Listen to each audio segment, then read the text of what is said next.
Hi friends, நம்ம விஜய் மல்லி ஸ்டோரியில் வந்துட்டு ரொம்ப சோகமான நிலைமையில தான் வந்து மல்லி தள்ளப்பட்டிருக்காங்க. காரணம் வந்து அதுக்கு விஜய் தான் அப்படின்னு சொல்லலாம். விஜய்க்கு ஏன் இந்த மாதிரி விஷயங்கள் எல்லாம் நடந்துட்டுருக்கு அப்படின்னு தான் தெரியல. மெயினாக வந்து விஜய் தான் வந்துட்டு ரஞ்சிதா சித்ரா வந்து மல்லியோட காலில் விழுந்தால் மட்டும்தான் அவங்கள வீட்டுக்குள்ளே சேர்ப்பேன் அப்படின்னு சொன்னவர் தான் விஜய்.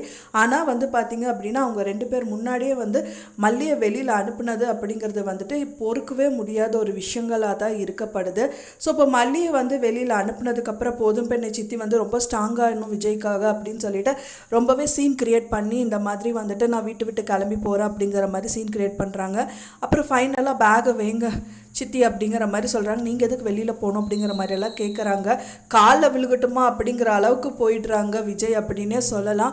அந்த அளவுக்கு வந்துட்டு மல்லியை வந்து அவ்வளோ என்ன கொடுமையாக படுத்துகிறாங்க அப்படிங்கிற மாதிரி தான் வந்துட்டு நிறைய விஷயங்கள் நடத்தப்படுது.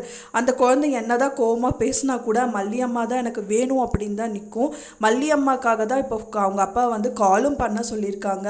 நான் அம்மா கிட்ட சாரி கேட்டேன்னு சொல்லுங்கப்பா, மல்லியம்மாவை வந்துட்டு எப்படியாவது வர சொல்லுங்கள் அப்படிங்கிற மாதிரி தான் சொல்லுது. அந்த குழந்தைக்கு இருக்கிறது கூட விஜய்க்கு வந்துட்டு ஏன் வந்து தெரியல அப்படின்னு தான் தெரிய வருது.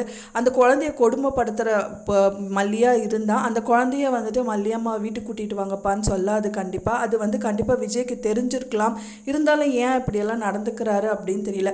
மல்லி தவிர வேறு யாருமே அங்கே இருக்கிறவங்க யாருமே வந்துட்டு வெண்பா பாப்பாவை நல்லா பார்த்துக்க மாட்டாங்க அப்படின்னு தான் எதிர்பார்க்கப்படுது. அப்படி இருந்தும் வந்துட்டு விஜய் அவங்க வந்து போகிறேன்னு சொன்னதுக்கு அப்புறமும் சரின்னு சொல்லிட்டு அமைதியாக இருக்கிறதுக்கு காரணம் தான் என்ன அப்படின்னு தான் தெரியல. ஸோ ஏதாவது நடந்திருக்குமா என்ன ஒன்றுமே தெரியல. அது ரொம்ப சீக்ரெட்டாகவே கொண்டு போயிட்டுருக்காங்க. விஜய் எப்படியும் வந்துட்டு மல்லியை கூட்டிகிட்டு தான் வரணும். அது தவிர வேறு வழியில் கூட்டிகிட்டு வராரு அப்படின்னா கண்டிப்பாக மல்லிக்கு தாலி கட்டி முறைப்படி வந்து அவங்க மல்லியோட கிராமத்தில் இருக்கிற ஆட்கள் முன்னாடி பஞ்சாயத்து தலைவர்கள் முன்னாடி வச்சு மல்லிக்கு தாலி கட்டினா மட்டும்தான் அந்த வீட்டுக்குள்ளே திரும்பவும் என்ட்ரி ஆக முடியும். அதுக்காக வந்து பாபுக்கிட்டேயும் அப்ரோச் பண்ணுவார். பாபு கண்டிப்பாக அலோவ் பண்ண மாட்டார். என்னதான் இப்போ வெண்பா பாப்பாக்காக நீங்கள் உங்கள் பொண்ணுக்காக நீங்கள் பார்த்தாலும் நான் என் தங்கச்சியை நான் கண்டிப்பாக பார்த்து தான் ஆகணும்.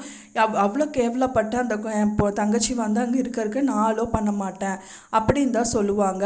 ஸோ இது வந்து கண்டிப்பாக வந்து கல்யாணத்தில் தான் முடியறதுக்கு சான்சஸ் இருக்குது. எப்படியும் அந்த இன்னொரு வாட்டி அந்த வீட்டை வந்து என்ட்ரி கொடுக்கும்போது கண்டிப்பாக அந்த கால் பாதம் வைக்கும்போது மல்லி வந்து விஜயோட ஹஸ்பண்ட் அப்படின்னு நினச்சிட்டு தான் அந்த காலை வந்து உள்ளே வைக்கிறதா இருக்கும். ஸோ அதுக்கு விஜய் வந்து வாய்ப்பு தருவாரா மாட்டாரா அப்படிங்கிற மாதிரி தான் வந்து கம்மிங் எபிசோட்ஸில் காமிக்க இருக்காங்க. நாம் வெயிட் பண்ணி பார்க்கலாம் ஃப்ரெண்ட்ஸ். இல்லை உங்கள் மனசில் என்ன நினைக்கிறீங்க அப்படின்னு சொல்லிட்டு எனக்கு மறக்காமல் கமெண்ட்டில் ஷேர் பண்ணுங்கள். நான் சொன்ன இந்த தகவல் உங்களுக்கு பிடிச்சிருக்கும்னு நினைக்கிறேன் ஃப்ரெண்ட்ஸ். பிடிச்சிருந்தா மறக்காமல் லைக் பண்ணுங்கள், ஷேர் பண்ணுங்கள், கமெண்ட் பண்ணுங்கள்.